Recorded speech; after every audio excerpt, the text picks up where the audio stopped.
Bueno, estoy con Martín Litvak, que se vino de Estados Unidos hacia la Argentina, aprovechando un poco que viniste al país. Bienvenido al canal de YouTube. Muchas gracias, un placer. Vos sabés que hace un montón de tiempo quería que hacerte una entrevista.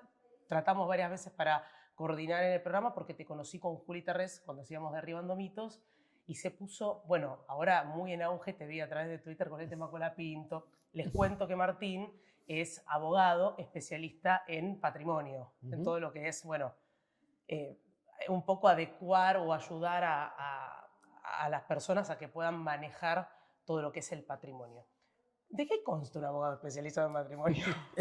En patrimonio. A ver, obviamente es como rama, si querés, de abogacía, es algo relativamente nuevo. O sea, yo cuando me recibí hace 20 y pico de años, no ibas a un estudio y aplicabas al departamento de planificación patrimonial. Hoy sí, la mayor parte de los estudios grandes, tanto en Argentina como en el resto del mundo, tienen abogados que se dedican a esto, que es de alguna manera una mezcla de muchas cosas, porque vos tenés temas de familia y sucesiones, temas de impuestos, temas societarios, temas de privacidad. O sea, realmente hay mucha cosa, tenés que entender un montón de aspectos del derecho, pero además tenés que tener siempre ahí una escucha activa. O sea, vos estás tocando lo más importante de los clientes. Es decir, muchas veces un cliente, inclusive una familia de alto patrimonio, por ahí tiene una relación con su empresa un poco más, si querés, objetiva, más material, la puede comprar, la puede vender, puede fusionarse, pero con sus temas privados, de a quién le dejo, cómo le dejo las cosas, con qué condicionamiento, si es que puedo hacerlo. Es un poco, pero vos tenés que realmente tener mucha empatía, tenés que conectar mucho más profundo, y es algo que en realidad los abogados no estamos naturalmente entrenados para eso. El abogado es mucho más transaccional. Claro. Entonces es difícil, pero hoy de vuelta es más habitual, es una mezcla de muchas cosas. Yo lo disfruto mucho, creo que se agrega un montón de valor porque la gente no está acostumbrada a este tipo de cuestiones. Mencionabas antes a Colapinto, obviamente el tema de artistas y deportistas es un área donde hay mucha destrucción de riqueza por falta de planificación, por falta de planificar un retiro, por falta de planificar una sucesión, pero por ahí con menos intensidad pasa en la vida de toda la gente. O sea, de vuelta, no es algo con lo que uno venga, es algo que muchas veces tenés gente de patrimonio grande que sus padres no lo hicieron, sus abuelos no lo hicieron, entonces no hay una práctica o una cultura en la familia. Y la verdad que uno toca temas que no se hablan mucho, es decir, uno tiene que hablar de dinero, en general en Latinoamérica la gente no habla de dinero, tiene que hablar de muerte. Hoy se habla un poco más, pero por ejemplo no se habla tanto de incapacidad. O sea, yo hablo con un cliente y le digo, me dice, si yo me muero tal cosa, yo digo, no, no es si yo me muero, es cuando yo me muera. Se ríe un poco y seguimos, pero cuando decís, che, pero ¿qué pasa si no te morís pero quedas incapacitado? Y la gente no le gusta verse en esa situación, No, claro.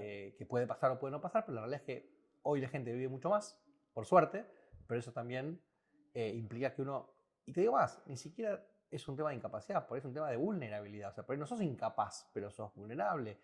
Y en tu familia hay alguien que se puede llegar a abusar o algún personal de confianza.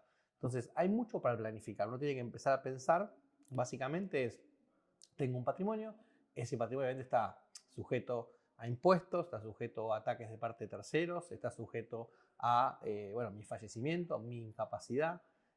A distintos factores. ¿Cómo hago para evitar peleas familiares? Bueno, eso, vos sabés que ahí me traes un tema recontra importante. Me abriste un montón de ventanas. Hay una que me interesan todas, vamos a recorrerlas. Dale. Pero la primera que quiero abrir, vos dijiste el tema de la planificación. A ver, la gente que quizás nos ve puede tener un familiar que cuando el familiar fallece hereda un departamento, hereda una casa o puede heredar también líquido, digo, dinero. Y vos hablaste de la planificación y este tema de las peleas o quizás lo que puede llegar a suceder cuando uno recibe esa planificación que no tenía estimada, o por lo menos en el corto plazo. ¿Cómo armás el marco jurídico? ¿Cómo generás un marco para ese planeamiento que esté seguro? Bueno, mira, primero que nada, cuando uno empieza a trabajar con una familia, lo que tiene que primero hacer es crear ambientes donde uno pueda tener una buena comunicación intrafamiliar. Es decir, de vuelta, agarrás a una familia, pero ahí nunca habló en la mesa familiar de riqueza. Los hijos no saben cuánto tienen los padres, no saben dónde lo tienen, no saben cómo lo tienen invertido. Y, lo más importante, no saben qué quieren que pase el día de mañana. Entonces, muchas veces los errores y las peleas tienen que ver con falta de comunicación. Te diría que la gran mayoría de las veces. Es decir, por supuesto que hay veces que hay un hijo que es un mal tipo y caga al otro hermano, digamos. Pero la mayor parte de las peleas familiares no es por eso. Es porque quizás hay dos hermanos y uno tiene una necesidad financiera más urgente que el otro. Entonces, che, vendamos la empresa familiar o vendamos el departamento. Y él dice, no, papá no hubiera querido que lo vendamos nunca. Y yo siempre digo, bueno, si papá no hubiera querido, lo hubiera escrito en algún lado. Entonces, nosotros lo que damos es que haya esa comunicación, que por supuesto que los padres no van a quizá permitir que sus hijos participen activamente de la planificación, pero al menos poder comunicarles, mira, nosotros queremos que pase esto el día de mañana, queremos que esto se lo dividan de esta manera, queremos que esto se venda o que no se venda. Y eso está bueno, en definitiva evita peleas. Y por otro lado hay estructuras que si bien no evitan una pelea, te van a decir cómo va a terminar esa pelea. Que a veces también es bueno, porque si yo tengo un resultado bastante claro, desincentivo que haya una pelea. Y respecto a tu pregunta sobre qué herramientas o qué estructuras, hay un montón. Es decir, la gente piensa que esto es algo para multimillonarios, y esto es como todo en la vida. Yo pienso que es para multimillonarios. No, pero a ver, te voy a decir varias cosas, pero la primera es, el único momento en que es relevante el tamaño del patrimonio es para decidir qué herramienta voy a usar. Okay. Pero hay un montón de herramientas de planificación que son accesibles a todo el mundo. Un testamento, la designación de un representante en caso de incapacidad, alguna sociedad offshore no son herramientas caras. Entonces, sí es cierto que el multimillonario tiene más herramientas, pero lo mismo pasa cuando va a comprar un auto. Puede comprar una Ferrari y vos podés comprar un Clio. Está bien, y está perfecto. Y los dos tienen un auto, pero los dos resolvieron el problema de cómo trasladarse. Esto es lo mismo. Yo por la planificación digo, bueno, yo armo una sociedad, armo un testamento, bueno, resolví más o menos. Este otro tipo se arma un trust, se arma un fondo de inversión familiar, se arma algo mejor, pero los dos resolvimos un problema de alguna manera. Está bien, y esto, el fondo de inversión familiar, para mí es todo, yo estoy desfamiliarizado con este tipo de herramientas. Déjame ir un paso para atrás y te voy a decir otra cosa. Porque hay dos mitos muy importantes en la planificación. Uno es el que vos dijiste, esto es solo para ricos. Y otro es que esto es algo que uno debería hacer cuando, digamos, está más cerca de la muerte. Es decir, ¿para qué hacerlo a los 45 años? Y la verdad que lo más probable es que no me muera, lo voy a hacer a los 60, a los 65, o sea, lo hago más o menos cuando me jubilo. Respecto al primer punto, hay un aspecto que es muy importante. Si yo tengo una persona de mucha plata que no planifica, obviamente va a haber un daño, una pérdida de capital, pero esa persona igual va a tener mucha plata. Es decir, hay un ejemplo muy puntual, yo siempre lo uso porque es un ejemplo público. Si vos comparás a Michael Jordan con Scottie Pippen, los dos fueron compañeros de los Chicago Bulls, se retiraron con un patrimonio bastante similar. De hecho, Scottie Pippen se retiró con más plata que Michael Jordan. Michael Jordan se retiró con 93 millones de dólares, Scottie Pippen con 101 millones de dólares. Scottie Pippen se retiró, de hecho, hace exactamente 20 años, en 2004.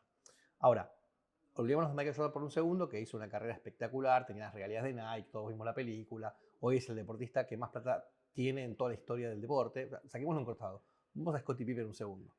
Scottie Pippen tenía un patrimonio de 100 millones de dólares más o menos en 2004.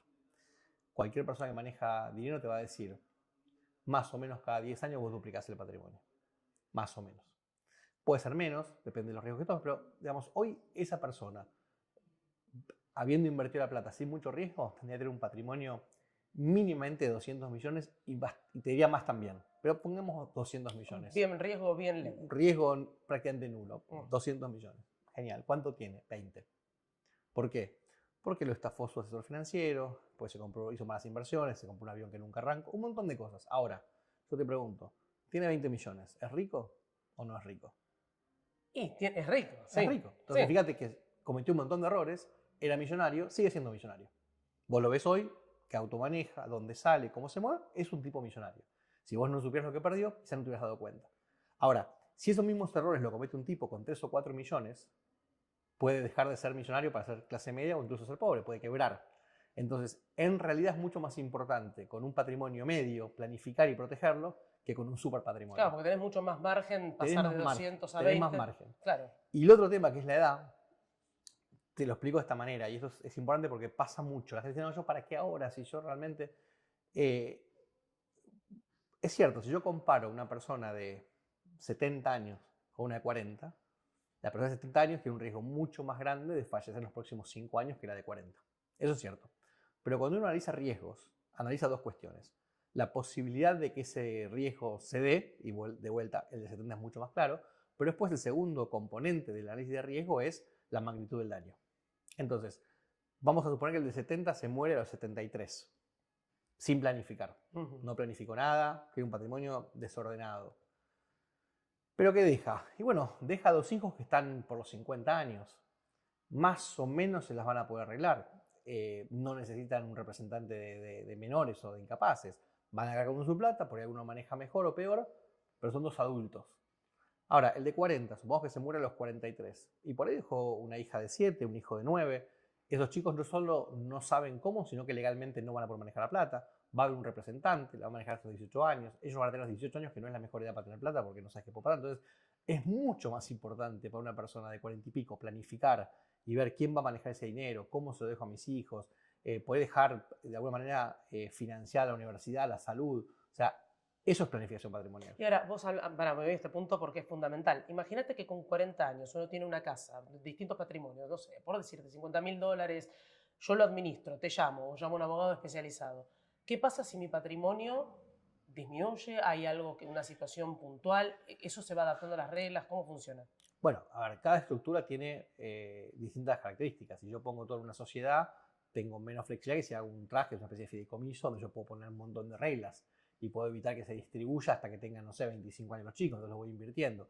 Pero además, lo que vos planteás es muy bueno porque, digamos, además hay herramientas que existen y están en la mano de todos para el caso de que yo quiera dejar algo independiente de cómo me va a mí económicamente, que son los seguros.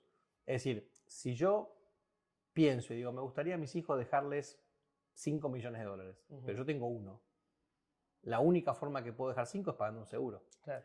Si yo digo, tengo los 5, pero la verdad que no sé cómo los voy a invertir, si voy a perder, los voy a ganar, me voy a divorciar, no sé qué puede pasar, puedo disminuir mi patrimonio y de vuelta saco un seguro. El seguro es una herramienta de planificación, lo mismo que las sociedades, que los trajes, los fondos que hablábamos antes. O sea, hay un montón de herramientas. Lo que tiene que hacer un abogado que se dedica a planificar es sentarse con la familia, y de hecho es lo que hacemos nosotros, que es primero que nada, no me importa cuánta plata tenés y no me importa inicialmente dónde la tenés. Lo que yo te pregunto primero es, ¿qué te preocupa?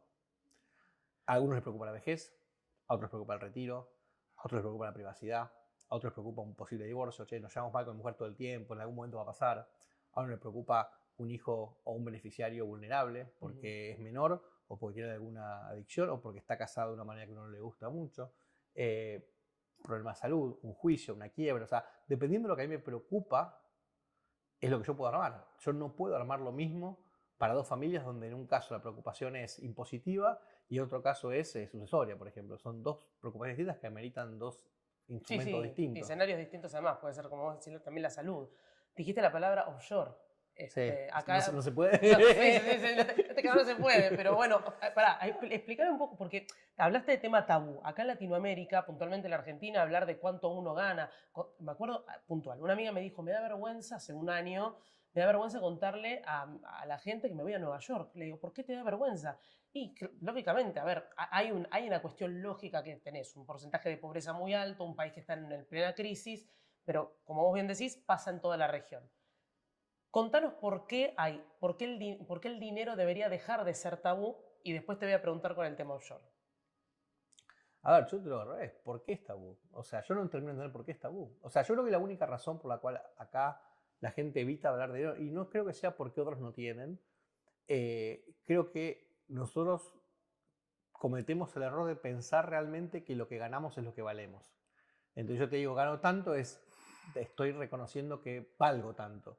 Y no es así, es un número simplemente. En otros países se habla, y como pasa en cualquier tema, cuando vos hablas y lo exponés, por otro tenés alguno que te puede cargar, alguno que se puede enojar, pero también mucha gente te puede ayudar a que eso sea distinto. Che, yo gano tanto, pero ¿cómo? Si vos trabajás de esto a esto en tal empresa, ¿por qué no te ayudamos a que puedas negociar una cosa mejor? Creo que pasa por ahí, y obviamente pasa también por todo este tema del pobrismo cultural, te diría, de fuente, sobre todo católica, digamos. Vos fijate que en los países protestantes, en general, hay hay un fomento del capitalismo, uno entiende que generar riqueza está bien, y del lado de, escuchaste al Papa hace 2 días hablar de este tema, y este es uno de los papas más pobristas que han habido, digamos, pero muchos papas en general hablan a favor de los pobres, en contra de los ricos. Hay un montón de cosas en la Iglesia Católica, no voy a poner el mundo en contra con esto, pero hay muchas cosas de cómo está armada la Iglesia Católica que tienden a esto, el voto de pobreza. Claro, pero vos no te estás metiendo con la religión, con la fe, sino con la institución. Totalmente, pero digo, vos tenés el voto de pobreza, que en otras religiones no hay. Tenés el tema de que los curas no se pueden casar. ¿Por qué? Porque en realidad la Iglesia no quiere que haya herederos por fuera de la Iglesia, entonces la riqueza quede en la Iglesia. Entonces la Iglesia ha acumulado riqueza y quiere que el mundo haya muchos pobres. Y creo que eso, en Latinoamérica puntualmente, la influencia de la Iglesia es muy fuerte. Entonces hay un tema por ese lado. ¿Y por qué entonces el dinero debería ser bueno y no demonizado? Mira, a ver, y sigamos hablando de la Iglesia si querés, o de religión, porque justamente, a ver, Jesús no le robó los peces a uno para los otros, multiplicó los peces. Es decir, Jesús mismo está diciendo, la riqueza no es un conjunto de suma cero, se puede crear riqueza. Y yo creo que ese es el principal argumento. O sea, en el camino a ser rico, uno va haciendo rico un montón de gente. Eso está clarísimo, hay un montón de libros al respecto. Recomiendo que estés escuchando, hay un libro que se llama El hombre más rico de Babilonia, súper recomendable, es una versión mucho más sofisticada de Padre Rico, Padre Pobre, si querés, sí. Mucho más sofisticada, pero lo que dice eso es, a ver, mientras yo voy a buscar la riqueza, que por ahí no alcanzo nunca, pero invertí, gasté, di trabajo, generé riqueza para otra gente. Nadie genera riqueza solo. Aún cuando vos digas, bueno, soy el más amarrete del mundo y tengo toda mi plata en el banco, no sé cuánto, que esté mi plata en el banco implica que otra gente va a tener préstamos. No por mí, por el banco, pero eso es lo que va a pasar. Entonces hay una externalidad positiva en toda la economía si yo estoy buscando riqueza. Si todos buscáramos riqueza, tenemos un lugar mucho mejor, aunque no la alcancemos después.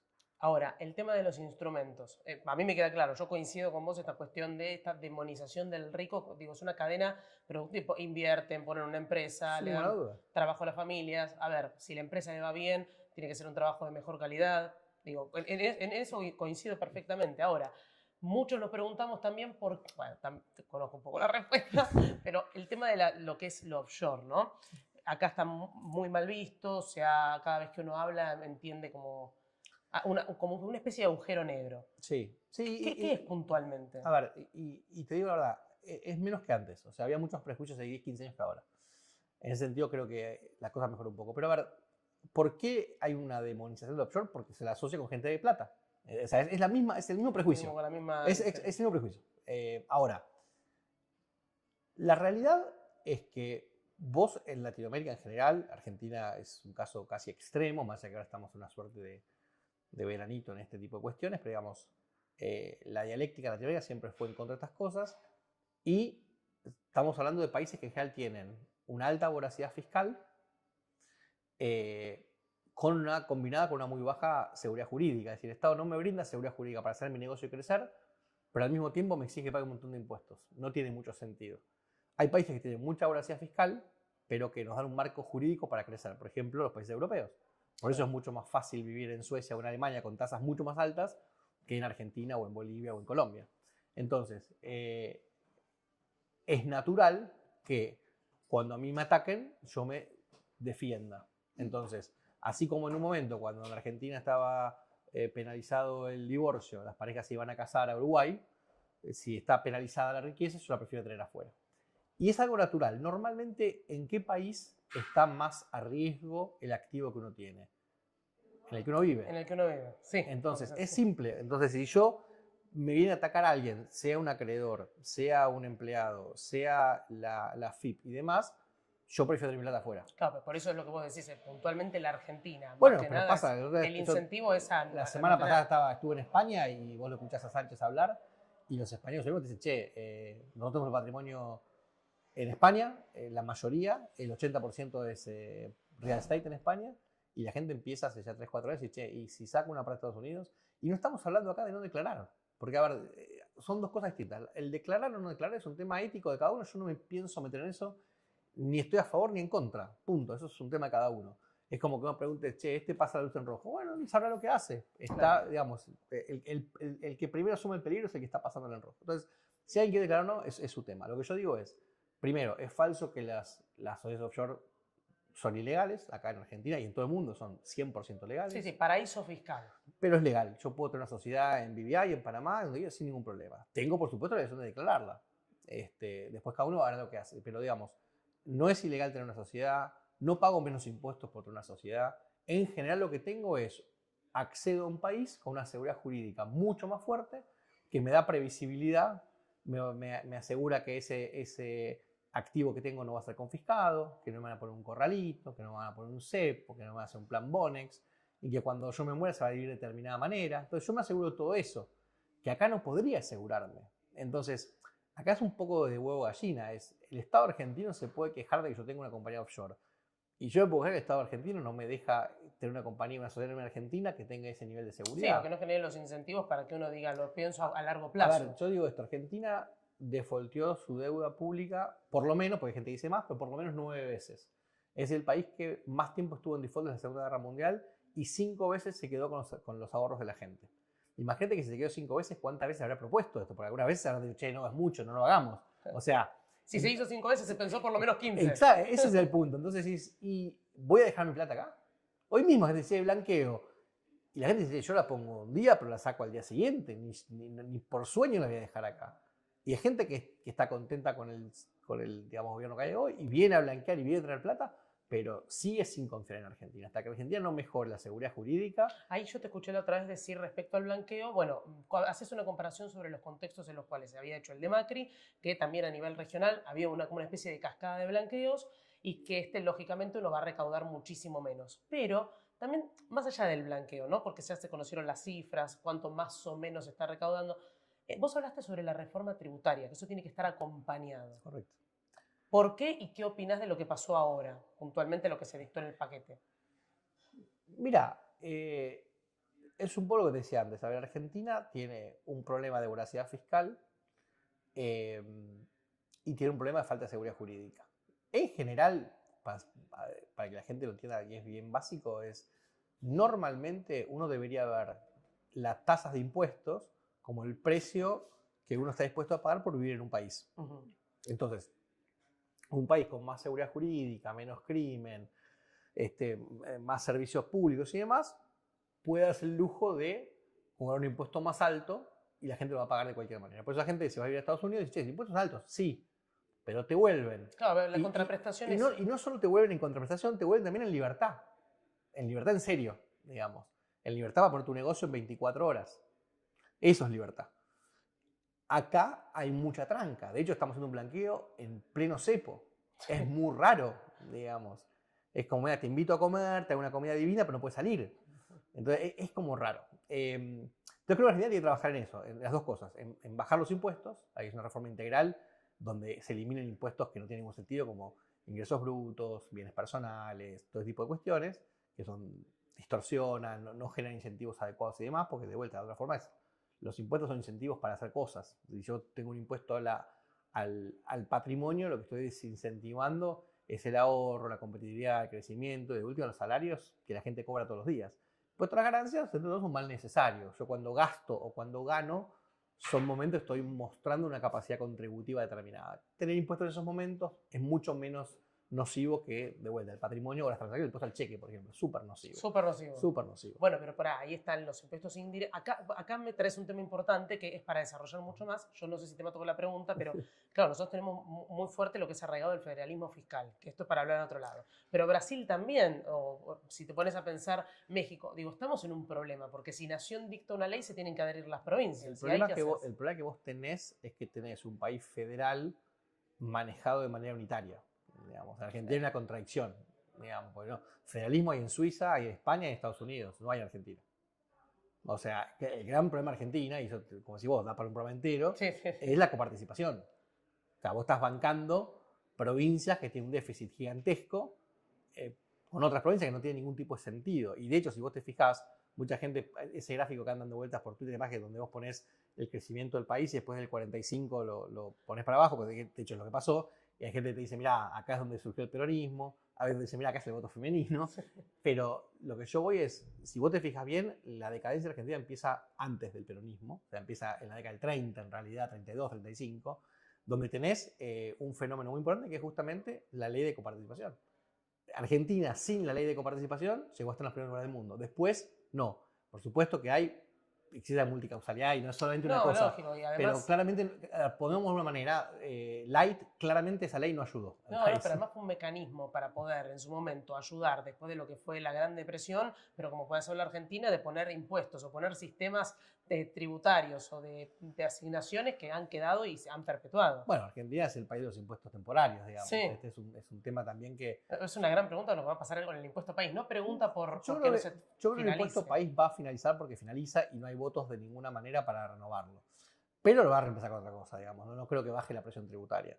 Pero, digamos, en Argentina siempre la tendencia fue que aparece un impuesto primero temporario, con una alícuota baja, un mínimo imponible alto. Y la gente dice, bueno, es por poco tiempo, le aplica a los más ricos, es poco. Y después se prorroga en el tiempo, la alícuota sube y el mínimo imponible baja. Claro. Entonces aplica cualquiera. Pasó con bienes personales, bienes personales tenía que haberse extinguido hace 20 años.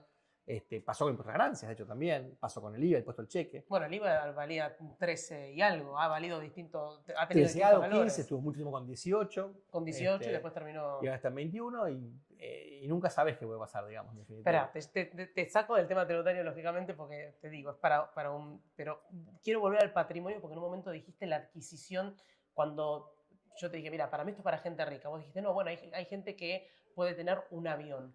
¿Qué pasa con las personas? Porque acá ya nos estamos metiendo en no saber invertir, sino en lo que es la educación financiera. Obvio. Entender cómo comprar un avión hasta un auto o, no sé, una cochera.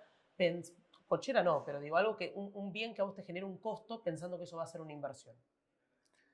Bueno, ese es uno de los errores principales que cometen artistas y deportistas, que es decir, a ver, yo invierto y me invierto en un barco o invierto en un avión o invierto en una autocolección, que salvo que lo compres demasiado bien, son bienes que se van depreciando, digamos, no tiene demasiado sentido hacer eso. Más hoy en una economía donde todo se puede alquilar, Claro. en definitiva. Pero, digamos, yo creo que, digamos, es importante que los clientes tengan un mínimo de educación financiera, me refiero, y creo que, de hecho, todas las personas que nos dedicamos de una manera a esto, sea desde el punto de vista jurídico, como lo hago yo, desde el punto de vista financiero, o sea, en definitiva, la gestión financiera implica las decisiones en materia de inversiones y las decisiones en materia de planificación patrimonial. Pero, digamos, te dediques a una u otra, yo creo que es importante que uno entrene a sus clientes. Creo que un cliente que sabe es un cliente que toma mejores decisiones y hasta inclusive, si uno lo ve desde el punto de vista egoísta, es mejor para uno, es menos responsabilidad para uno, que el cliente entienda realmente lo que está haciendo. Nosotros invertimos mucho en capacitar clientes. Clientes y grupos familiares, porque tienen que entender el objetivo detrás de cada compra, de cada inversión. Muchas veces uno va al banco y el banco te dice, bueno, ¿qué perfil sos? ¿Moderado? Esto, otro. Y la verdad es que, ¿cómo vas a saberlo? El test. Pero ¿cómo lo sabes? O sea, hasta vos no perder plata por una inversión no te das cuenta si tenés estómago o no para eso. Y no tiene que ver con la edad, y no tiene que ver con dónde vivís, y no tiene que ver con cómo la generás. Es un tema muy subjetivo. Sí, flujo y stock, ¿no? Bueno, y ese es el otro tema, que quien maneja la plata desde el final también debe hacer las preguntas que yo te mencioné antes, que es, ok, objetivos. No es lo mismo que este dinero sea un dinero para bancar la educación de mis hijos dentro de 10 años, para bancar mi retiro dentro de 30, o para financiar un consumo el año que viene. Es muy diferente de lo que yo voy a invertir. Entonces, bueno, no hay carteras buenas o carteras malas. Hay carteras que se ajustan a los objetivos de los clientes y carteras donde el banquero replica lo mismo en todos los clientes y no importa dónde viven, qué tienen, qué objetivos están buscando y demás. ¿Cuál es la duda más? Viste, llegan al esto. Te dice, bueno, esto es lo que no me deja dormir. No, a ver, yo creo que nosotros hablamos siempre de objetivos de planificación, hablamos de herramientas y hablamos de disparadores. Los disparadores son los que te generan la consulta. Claro. Entonces, vos tenés desde... Me peleé con mi hermano. Bueno, exacto. Che, mirá, yo pensé que mi hermano me entendía, pero hizo este comentario y ahora yo estoy nervioso. O me estoy por separar, como te dije antes, o nos vamos a mudar de país, o gané la lotería, o vendí mi empresa, o hay un blanqueo, o hay una reforma tributaria, o ganó un gobierno que no me gusta, o ganó un gobierno que sí me gusta. O sea, son todas cuestiones que generan algún cambio en cómo yo estoy estructurado, de alguna manera. Pero cada cliente es único, o sea, realmente hay clientes que están preocupados por cosas que uno viene y dice, mirá, no entiendo por qué estás preocupado, o sea, veámoslo. Y hay otros que no están preocupados por cosas que vos decís, che, pero ¿cómo no te preocupa esto? O sea, hasta que es un desastre. Y no, o sea, digamos, y además hay una cuestión que es, uno no puede imponerle al cliente sus tiempos. Yo a veces me junto con una familia y veo que tienen que llegar hasta determinado lugar, pero les va a costar tiempo. Entonces, si yo vengo de la primera reunión y les pongo la solución en la mesa, no la van a ver. Es un proceso que hay que ir llevándolos a que ellos mismos vayan dándose cuenta de dónde está el problema, de qué lo está trancando, para poder decir, bueno, entonces sí, tenemos este protocolo familiar, o este acuerdo de accionistas, o tenemos un acuerdo para el día que nosotros no estemos, si somos primera generación por ahí de socios o segunda. O sea, muchas empresas, esto es algo que uno lo ve siempre, muchas empresas familiares quiebran la tercera generación y uno está cansado de leer libros de management. Es esa regla, ¿no? Claro, pero lo ponen en el libro de management y parecía que esas empresas quiebran porque, claro, la tercera generación ya tienen todo muy cómodo, no quieren laburar. Yo estoy cansado de ver gente, digamos, de mucha plata que se rompe laburando, digamos, y ese no es el problema. El problema es que vos, cuando armaste la empresa, suponete que vienen, no sé, dos hermanos emigran de Italia y se ponen en una fábrica de zapatos. Y esos dos hermanos tienen 3, 4 años de diferencia de edad, tienen 50% cada uno en la empresa, son hijos de los mismos padres, vienen del mismo origen, tienen una vida más o menos normal. Es muy probable que ellos puedan resolver las cuestiones cuando van apareciendo. Por ahí no tienen necesidad de hacer un acuerdo de accionistas o un protocolo familiar. Ahora, uno de esos se casa, tiene 3 hijos, después se divorcia, tiene 2 hijos más. El otro se mantiene más tiempo sin casarse, se casa al final por ahí de su vida, tiene solamente un hijo. Ya cuando pasa la primera generación hay un nene que tiene 50% de las acciones y después hay como 7 del otro lado que tienen mucho menos. Vas a la tercera generación, las diferencias de edades, de culturas, quizás de domicilio, de educación, son muy grandes y sin un marco es muy difícil poner de acuerdo porque ven el mundo de una manera distinta. Ahora, la pregunta es ¿qué hago? ¿Hago un acuerdo de accionistas o un protocolo en la tercera generación cuando ya hay tantas diferencias? ¿O estos dos que pensaron que nunca iban a tener un problema, sería conveniente que inviertan un tiempito en pensar algo para las próximas generaciones? Obviamente la segunda es el camino correcto, pero muchas veces la gente dice, no, pero ¿yo para qué? Si yo con mi hermano me miro a los ojos y sé lo que quiere. Lo que quiere lo que yo. No me siento nada de hacer nada, escribir nada, yo me embole. Sí. Y esa es la primera quiebra, la razón por la cual las empresas tercera quiebra, porque tenés porcentajes diferentes, gente que ya no tiene voto, o sea, es muy compleja la estructura si no armaste algo para prevenir eso. No, y además hay un tema que acá también me disparás, el tema de cuando vos te asociás, por ejemplo, te asociás con un amigo, emigrás, Sí. pones un restaurante, empezás a crecer y de repente te encontrás con un crecimiento que son 2 personas, una estructura que tenés que ampliar. Digo, ahí ya inmediatamente tenés que tomar la consulta. Pero a ver, por supuesto, pero te pongo otro ejemplo. Pero te lo digo porque ya es una estructura mucho mayor. Hay otro tema. Suponete que vos armás un restaurante, como decís vos, y suponete un restaurante normal, un restaurante normal, o sea, el restaurante les da a cada uno para vivir.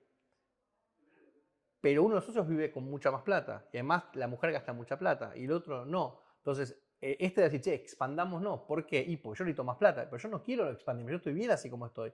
Y ahí también tenés problemas.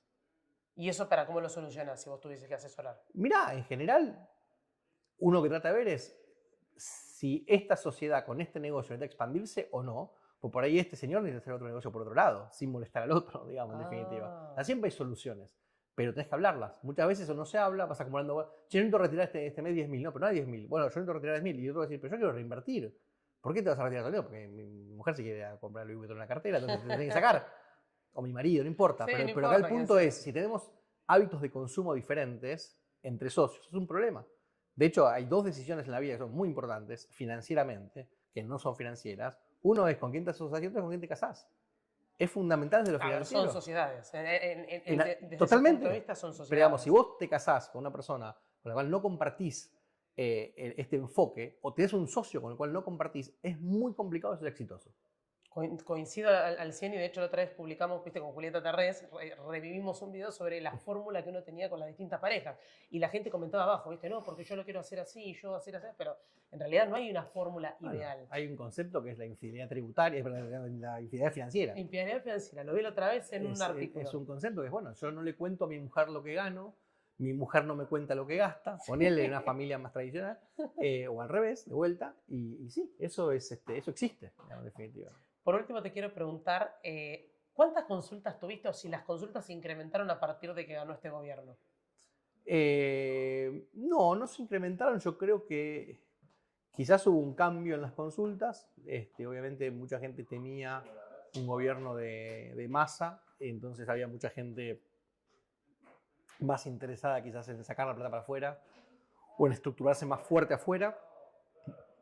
Quizá ahora hay un poco más de esperanza, pero lo que sí también es cierto que la gente está empezando a ver que, bueno, pasa un tiempo y hay ciertas cosas que uno por ahí asumió que iban a pasar, una baja de impuestos, la apertura del cepo, que no está pasando, y hay un poco de temor. Pero no aumentaron. Pero sí hubo un cambio, por lo menos lo que vos decís, ¿no? Frente al temor, el cambio de la persona promedio que te va a preguntar. Igual yo creo, y siempre lo digo, creo que justamente eso marca el nivel de ignorancia que hay en Argentina de estos temas. Porque, a ver, el problema de Argentina no es Massa o Javier. El problema de Argentina es la inestabilidad política. Entonces, alguien que pensando que ganaba Massa quería hacer, por ejemplo, un trust irrevocable, lo tendría que haber hecho igual aunque ganó Javier. Porque nadie te priva de que en 4 u 8 años gane, no sé, Kicillof, o Ofelia, o Grabois, o Massa inclusive. Sí. Entonces, Argentina es un país inseguro. Creo que desde la dialéctica se están dando muchos pasos en pos de una seguridad jurídica un poco mayor, pero es dialéctica y son 10 meses. La seguridad jurídica necesita 2, 3 periodos yendo hacia el mismo lugar, en definitiva. Entonces me parece que no planificar porque no ganó Massa es un error. Es un error, o sea, planificar o planificar, sin ninguna duda, independientemente del contexto. Por último, escribiste varios libros, yo tengo uno de los tuyos cuando lo mostraste, pero contale a la gente un poco de qué se tratan y cuál fue tu enfoque al momento de decir por qué escribí estos libros. Bueno, a ver, ¿por qué los libros? Justamente por lo que hablamos antes, porque no hay... A ver, yo escribo libros porque no hay libros sobre el tema. O sea, si vos querés Google a planificación patrimonial, no hay libros. No hay. A mí me reconoces un libro y me da calor decir el mío porque no me interesa realmente, pero no hay otros. Entonces, yo el primero que escribí fue eso, fue mostrarle a la gente, está escrito en un lenguaje recontra coloquial, es casi como yo estuviera hablando. Es verdad. Y es mostrarle a la gente normal qué hacen los ricos con su patrimonio. Si, che, todas estas herramientas que están acá, muchas se pueden usar aunque no tengas un super patrimonio. El segundo libro, que justamente tiene el prólogo de Javier Milei, es más sobre impuestos. Es un libro que se llama Paraísos Fiscales y Infiernos Tributarios, y justamente hablamos de la OECD, de las presiones que hay a nivel mundial, de los paraísos fiscales, obviamente referencias a la planificación patrimonial, pero es más un libro sobre impuestos. Y el último, que es Planificación Patrimonial para Celebrities, así como el primero muestra los aciertos de los más ricos, el último muestra los errores de las celebrities, y hay mucho para escribir, es el libro más largo, de hecho. Pero a la gente le gusta pues más cholulo, digamos. Yo me acuerdo perfecto, estaba en Twitter y vi que respondiste algo respecto a Emilia Mernes, porque te acordás que había salido como un acierto de ella en términos de planificación de patrimonio. No me acuerdo cuál había sido. No, pero a mí me gusta resaltar, digamos, errores y aciertos por igual, porque me parece que está bueno que se hable de estos temas. O sea, yo creo que son temas que hay que hablar. Sí. Bueno, ahora esto en el canal de YouTube, después contarle a la gente en qué... Yo te encontré en Twitter, pero ¿dónde te pueden encontrar? Sí, en realidad Twitter es la red que más cómoda me viene, digamos. Que yo igual estoy con la misma @ Martin Litvak en Twitter, en Instagram, en Facebook, en LinkedIn y en YouTube también. Tengo un pequeño canal que no grabo, subo lo que me graban, no grabo yo. Debería grabar en algún momento. Pero me da fiaca, viste, que armar toda la cámara, como haces vos, armás la cámara, es todo un tema. Martín se vino a Neura, no sé si ven acá, que está Neura está como la casa, la segunda casa. Sponsor, claro. Y de repente estoy con el trípode, con el celular, con los micrófonos. Pero bueno, yo te comentaba que también es un poco así en Estados Unidos. Totalmente, donde el periodista 100%. Es muy independiente y tiene su propia logística. Es que mucha gente genera contenido y está buenísimo, pero es eso, es @ Martin Litvak, me encuentro en todos lados, digamos, no soy muy difícil de encontrar. No, digamos, pones el nombre directamente. Y lo del libro yo les sugiero que lean el primer libro, que es además pocket, pero en realidad es muy fácil de leer. Es corto. Es corto y se puede entender. Así que bueno, Martín, gracias por haberte acercado. Al contrario, gracias a vos, un placer y a disposición. Muchas gracias.